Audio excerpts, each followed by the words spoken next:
Hi friends, എല്ലാവർക്കും tips four happy ലൈഫിന്റെ പുതിയൊരു വീഡിയോയിലേക്ക് സ്വാഗതം. നമ്മുടെ ഇന്നത്തെ വീഡിയോയിൽ നമ്മൾ സ്കിൻ ബ്രൈറ്റനിങ്ങിനുള്ള ഒരു ഫേസ് പാക്ക് ആണ് തയ്യാറാക്കാൻ പോകുന്നത് കേട്ടോ. അപ്പോൾ നമുക്ക് ഒട്ടും സമയം കളയണ്ട, നമുക്ക് അത് എങ്ങനെയാണ് ഉണ്ടാക്കുന്നത് എന്നുള്ളതിനെ പറ്റി കാണാം. അപ്പോൾ ആദ്യമായിട്ട് ചാനൽ കാണുന്നവരൊക്കെ സബ്സ്ക്രൈബ് ചെയ്യുക, നോട്ടിഫിക്കേഷൻ ആയിട്ട് ബെൽ ഐക്കൺ ക്ലിക്ക് ചെയ്ത് ഓൾ എന്നോട് സെലക്ട് ചെയ്യുക. നമ്മുടെ മുഖത്തിന്റെ കരിവാളിപ്പൊക്കെ മാറിയിട്ട് നല്ല ഗ്ലോ ലഭിക്കാനായിട്ട് നമ്മളിവിടെ എടുത്തു വെച്ചിരിക്കുന്ന ഫസ്റ്റ് ഇൻഗ്രീഡിയൻ്റ് എന്ന് പറയുന്നത് ഒരു തക്കാളിയുടെ പകുതി. നമ്മൾ തക്കാളി കഴുകിയിട്ടൊക്കെ അരിഞ്ഞു വെച്ചിരിക്കുകയാണ് ചെയ്തിരിക്കുന്നത്. മുഖത്തിന് നല്ല ഗ്ലോ ലഭിക്കാനും സൺ ടാൻ മൂലമുണ്ടാകുന്ന കരിവാളിപ്പൊക്കെ അകറ്റാനായിട്ടും നമ്മൾ തക്കാളി ഉപയോഗിക്കുന്നതിലൂടെ സാധിക്കും. നല്ല റിസൾട്ട് കിട്ടുന്ന ഒന്നാണ് കേട്ടോ തക്കാളി. കാരണം ഇതിൽ ധാരാളം ആൻറ്റി ഓക്സിഡൻസ് അടങ്ങിയിട്ടുണ്ട്. അപ്പോൾ നമ്മൾ ചർമ്മത്തിൽ അപ്ലൈ ചെയ്യുമ്പോൾ ഫ്രീ റാഡിക്കൽ പ്രതിരോധിക്കാനായിട്ട് സഹായിക്കും. അത് നമ്മുടെ ചർമ്മത്തിൽ ഉണ്ടാകാൻ സാധ്യതയുള്ള അകാല വാർദ്ധക്യത്തിൻ്റെ പ്രശ്നങ്ങളെ കൂടി തടഞ്ഞു നിർത്താനായിട്ട് ഹെൽപ്പ് ചെയ്യുന്ന ഒന്നാണിത്. അതുപോലെ പിമ്പിൾസ് ഉള്ള ചർമ്മക്കാർക്കും ഇത് യൂസ് ചെയ്യാം കേട്ടോ. കാര്യം ഇതിൽ ധാരാളം ആൻറ്റി ബാക്ടീരിയൽ ഗുണങ്ങളുള്ളതുകൊണ്ടാണ്.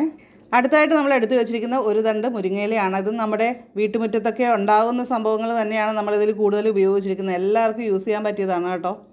ചർമ്മത്തിന് മൃദുത്വവും അതുപോലെ തിളക്കവും ലഭിക്കാനും അതുപോലെ നല്ല നിറം കിട്ടാനായിട്ടും വളരെ പെട്ടെന്ന് റിസൾട്ട് കിട്ടുന്ന ഒന്നാണ് മുരിങ്ങയില. അപ്പോൾ നമ്മൾ ഇത് രണ്ടും കൂടി ഒന്ന് മിക്സിയിൽ ഒന്ന് അരച്ചെടുക്കണം. ഇതേപോലെ നമ്മൾ അരച്ചുകൊണ്ട് വന്നിട്ടുണ്ട്.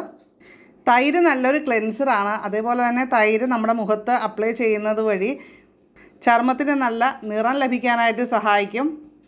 നമ്മൾ ഒരു സ്പൂൺ തൈരിലേക്ക് 2 സ്പൂൺ തക്കാളി മുരിങ്ങയില പൾപ്പ് നമ്മൾ ചേർത്ത് കൊടുക്കുകയാണ്. അത് രണ്ടും കൂടി മിക്സിയിൽ അടിച്ചത് നമ്മൾ ചേർത്ത് കൊടുക്കുകയാണ്. എന്നിട്ടൊന്ന് മിക്സ് ചെയ്യണം. അപ്പം നമ്മൾ സ്ക്രബായിട്ട് ഉപയോഗിക്കുകയല്ലേ, അപ്പോൾ അതിന് വേണ്ടിയിട്ട് നമ്മൾ ഇതിൻ്റെ അകത്ത് അരിപ്പൊടി കൂടി ചേർക്കുന്നുണ്ട്. അരിപ്പൊടി നമ്മുടെ അടുക്കളയിൽ മിക്കവാറും എല്ലാവരുടെയും അടുക്കളയിലുള്ള ഒന്ന് തന്നെയാണ് അരിപ്പൊടി. പാചക സംബന്ധമായ പല കാര്യങ്ങൾക്കും നമ്മളിത് ഉപയോഗിക്കുന്നതാണ്. അപ്പോൾ നമ്മുടെ അരിപ്പൊടി നമ്മളിവിടെ കുറച്ചെടുത്ത് വെച്ചിട്ടുണ്ട്. നമുക്കിതൊന്ന് മിക്സ് ചെയ്യാൻ ആവശ്യത്തിനുള്ള അരിപ്പൊടി എടുക്കുക. അപ്പോൾ നമുക്ക് അരിപ്പൊടി കൂടി ഇതിലേക്ക് ചേർത്ത് കൊടുക്കാം. എന്നിട്ട് നന്നായിട്ട് ഇളക്കി യോജിപ്പിക്കുക.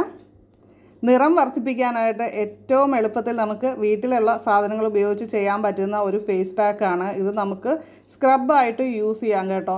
നമുക്ക് സ്കിന്നിൽ ഇത് അപ്ലൈ ചെയ്തതിന് ശേഷം കുറച്ചൊന്ന് മസാജ് കൊടുക്കാം. പിന്നെ നമ്മൾ ഇതൊന്ന് ഡ്രൈ ആവാനായിട്ട് വെയിറ്റ് ചെയ്യാവുന്നതാണ്.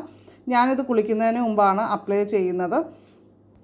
അപ്പം നമ്മൾ നല്ല ഡ്രസ്സൊന്നും ഇട്ടിട്ട് ഇത് ചെയ്യരുത്. അല്ലാതെ തന്നെ നമ്മൾ ചെയ്തിട്ട് ഉണങ്ങുമ്പോൾ വാഷ് ചെയ്ത് കളയുക. അപ്പോൾ ഇത് നമ്മൾ ഫേസിലൊക്കെ അപ്ലൈ ചെയ്തതിന് ശേഷം പിന്നീട് നമ്മൾ സോപ്പോ കാര്യങ്ങളോ ഒന്നും ഇടേണ്ട ആവശ്യമില്ല.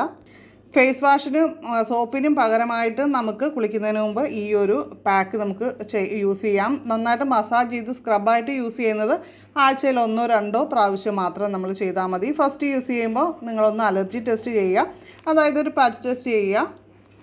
ഈ ഒരു പാക്ക് ഇട്ടതിന് ശേഷം ഒരു 15 മിനിറ്റ് വെയിറ്റ് ചെയ്യുമ്പോൾ തന്നെ ഇത് ഡ്രൈ ആകും. ആ സമയത്താണ് നമ്മൾ വാഷ് ചെയ്ത് കളയേണ്ടത്.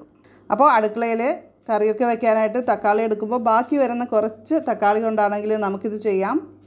അടുക്കളയിൽ തന്നെയുള്ള ഇൻഗ്രീഡിയൻസ് ആണ് ഇതിലെല്ലാം ഉപയോഗിച്ചിരിക്കുന്നത്. അപ്പോൾ എല്ലാവരും ട്രൈ ചെയ്ത് നോക്കുക. നമ്മുടെ ചാനലിൽ കുറേ ഹോം റെമഡീസ് ഒക്കെ അപ്ലോഡ് ചെയ്തിട്ടുണ്ട്. അപ്പോൾ കാണാത്തവരൊക്കെ അതൊക്കെ ഒന്ന് കണ്ടു നോക്കണം കേട്ടോ. അപ്പോൾ ഇന്നത്തെ വീഡിയോ കൂട്ടുകാർക്ക് ഇഷ്ടമായിട്ടുണ്ടെങ്കിൽ ലൈക്ക് ചെയ്യുക, ഷെയർ ചെയ്യുക. അതുപോലെ തന്നെ നിങ്ങളുടെ അഭിപ്രായങ്ങളൊക്കെ കമൻറ്റ് ചെയ്യുക. ക്വസ്റ്റ്യൻസ് ഡൗട്ട്സുകളൊക്കെ ഉണ്ടെങ്കിൽ താഴെ കമൻറ്റ് ചെയ്യുക കേട്ടോ. അപ്പോൾ നമുക്ക് മറ്റൊരു നല്ലൊരു വീഡിയോ ആയിട്ട് ഉടൻ തന്നെ വീണ്ടും കാണാം. നന്ദി, നമസ്കാരം.